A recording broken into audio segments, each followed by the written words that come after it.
आज से 150 साल पहले एक कॉटन ट्रेडर ने इंडिया को बदलने का ख्वाब देखा और आज उसी ट्रेडर ने एक ऐसे बिजनेस एम्पायर को खड़ा किया है जिसने न सिर्फ इंडिया को बदला बल्कि लोगों के दिलों को भी जीता है। ये कहानी है टाटा ग्रुप की। आप अपनी जिंदगी के किसी भी लम्हे को उठा के देख लें, कोई न कोई टाटा कंपनी का ब्रांड जरूर सामने आएगा। जब आप गाड़ी से ट्रेवल करते हैं तो टाटा मोटर्स, अगर एरोप्लेन पे नजर डालें तो विस्टारा एयरलाइन और एयर इंडिया, आइकॉनिक ताज होटल जो कि पूरी दुनिया में फेमस है, इसको भी टाटा ग्रुप ही ऑन करता है।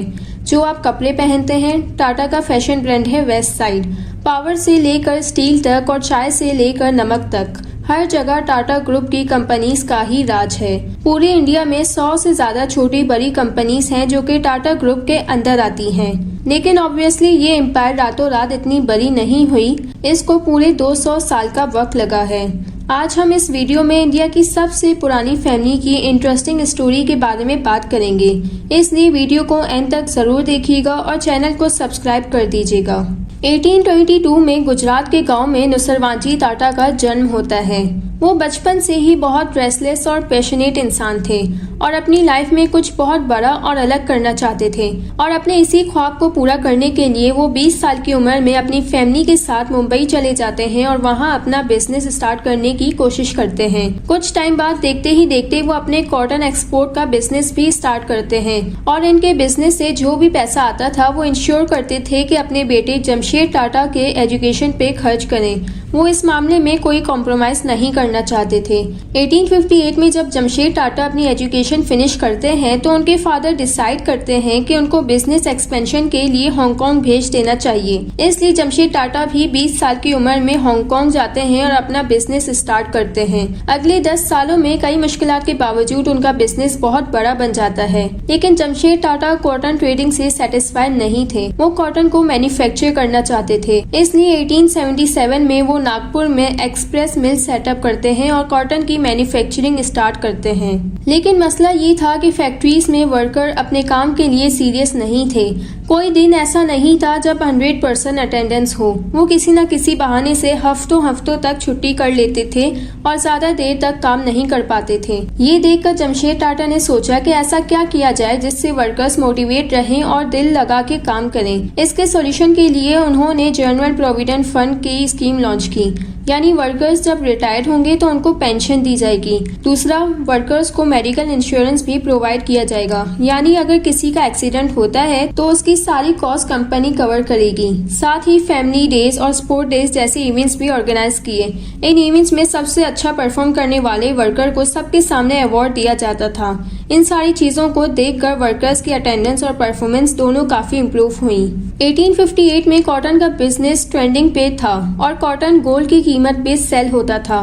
उस टाइम अमेरिका स्लेवरी यूज करके कॉटन की खेती करवाती थी और ब्रिटेन में एक्सपोर्ट करके मोटा पैसा कमाती थी। फिर 1861 में अमेरिका के अंदर सिविल वॉर स्टार्ट होती है, जिसके बाद कॉटन एक्सपोर्ट का बिजनेस बंद हो जाता है। अब ब्रिटेन की नजर इंडिया पे पड़ती है कि यहाँ से कॉटन मिल जाए तो अच्छा हो जाएगा। जमशेद टाटा ने इस मौके का पूरा फायदा उठाया और कॉटन के रेट्स को डबल कर दिया और लंदन में जाकर अपना कॉटन ट्रेड का बिजनेस भी स्टार्ट किया। लेकिन 2 साल में सिविल वॉर खत्म हो गई और इंडिया ने फिर से कॉटन एक्सपोर्ट करना स्टार्ट कर दिया, जिससे जमशेद टाटा के बिजनेस को बहुत नुकसान पहुंचा। इन्वेस्टर्स भी अपना पैसा वापस लेने के लिए उनके पीछे पड़ गए, लेकिन जमशेद टाटा ने उनसे थोड़ा सा वक्त मांगा और मेहनत करके इन्वेस्टर्स को उनका पैसा वापस कर दिया। टाटा ने हमेशा से ऐसे बिजनेस में हाथ डाला है जो कि कोई और नहीं करता था। वो हमेशा यूनिक बिजनेस करते थे और पैसा कमाते थे। वो अपने टाइम के रेवोल्यूशनरी इंसान थे। इंडिया में पहली सिविल एयरलाइन टाटा ने बनाई, पहला 5 स्टार होटल टाटा ने बनाया, इंडिया की पहली टेक कंपनी टाटा ने बनाई, first hydro plant, world class educational institute, steel plant, सब टाटा ने स्टार्ट किया।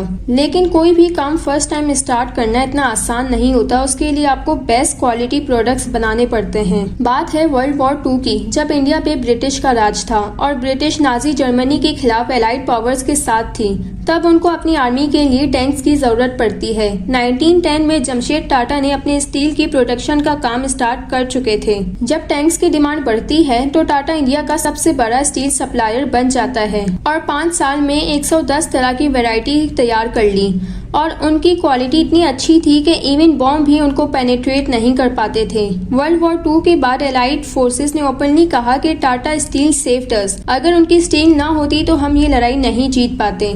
उसके बाद टाटा स्टील का नाम और भी पॉपुलर हो गया। होवरा ब्रिक जैसे आइकॉनिक स्ट्रक्चर में भी टाटा स्टील यूज हुई है और आप इससे अंदाजा लगा सकते हैं कि उनकी स्टील कितनी अच्छी थी। 1940 तक टाटा ग्रुप इतना बड़ा बन चुका था कि उसके अंदर 14 कंपनीज आती थी। ये सारे काम तो बाकी बिजनेसेस भी कर सकती है और अच्छा प्रॉफिट कमा सकती है, लेकिन एक बिजनेस की लेगेसी तब ही बनती है जब वो नेशन बिल्डिंग में भी काम करे, और यही चीज आपको टाटा में मिलती है। 1947 के बाद इंडिया में सोशलिज्म का दौर स्टार्ट होता है और ये डिसाइड किया जाता है कि इंडिया में जितने भी बड़े बड़े इंस्टीट्यूशंस और बिजनेसेस हैं उनको नेशनलाइज किया जाएगा। इसलिए टाटा के एयरलाइन के साथ साथ बहुत सारी कंपनीज को नेशनलाइज किया गया। जेआरडी टाटा को ये बिल्कुल अच्छा नहीं लगा, लेकिन क्योंकि इंडिया के पीएम का डिसीजन था तो उन्होंने रिस्पेक्ट करते हुए एक्सेप्ट कर लिया। लेकिन जब इंडियन गवर्नमेंट को रियलाइज हुआ कि वो इस कंपनी को नहीं चला पा रहे तो वो जेआरडी टाटा को ऑफर करते हैं कि वो इसको लीड करें, और जेआरडी टाटा ये खुशी खुशी एक्सेप्ट कर लेते हैं। इसके अलावा इंडियन इंस्टीट्यूट ऑफ साइंस भी टाटा ने स्टार्ट किया ताकि इंडियंस खुद की साइंटिफिक रिसर्च करे, और आज ये इंस्टीट्यूट साइंटिफिक रिसर्च के हवाले से टॉप पर है। टाटा ग्रुप नेशन बिल्डिंग में इतना आगे था कि जब जब इंडिया पे बात आई है टाटा ग्रुप ने फौरन एक्शन लिया है। इसकी एग्जाम्पल है ताज होटल। आजादी से पहले की बात है कि जब मुंबई में वेटसॉन होटल बहुत फेमस हुआ करता था, लेकिन वहाँ इंडियंस अलाउ नहीं थे और कहा जाता था कि Indians and dogs are not allowed. इसका जवाब देने के लिए जमशेद टाटा ने ताज होटल बनाने का फैसला किया। 1903 में ब्रिटिशर्स के सामने ही ताज होटल बना, जिसमें पूरे 2.5 लाख यूरोस खर्च हुए थे, और ये इंडिया का पहला होटल था जहाँ इलेक्ट्रिसिटी आती थी। टाटा ग्रुप जब भी कोई कंपनी स्टार्ट करती है तो अपने देश को सर्व करने के लिए और अपलिफ्टमेंट के लिए स्टार्ट करती है। इवन वो जब भी एडवर्टाइजमेंट करते हैं तो उसमें क्लियरली नेशनलिज्म नजर आता है। इंडिया में कैंसर हॉस्पिटल बनाए ताकि गरीबों का अच्छे से इलाज हो सके। एनिमल्स के लिए हॉस्पिटल बनाए। टाटा नैनो की मैन्युफैक्चरिंग स्टार्ट की ताकि गरीब लोग आसानी से ट्रेवल कर सकें। रतन टाटा कहते हैं कि इसका आइडिया उनको तब आया जब एक गरीब फैमिली को स्कूटर के ऊपर बैठ के बारिश में भीगते हुए देखा। आज के टाइम पे अमीर लोग जहां आपको लग्जरियस लाइफस्टाइल जीते हुए नजर आते हैं, वहीं टाटा ग्रुप के लोग आपको सिंप्लिसिटी के साथ जिंदगी गुजारते हुए नजर आएंगे।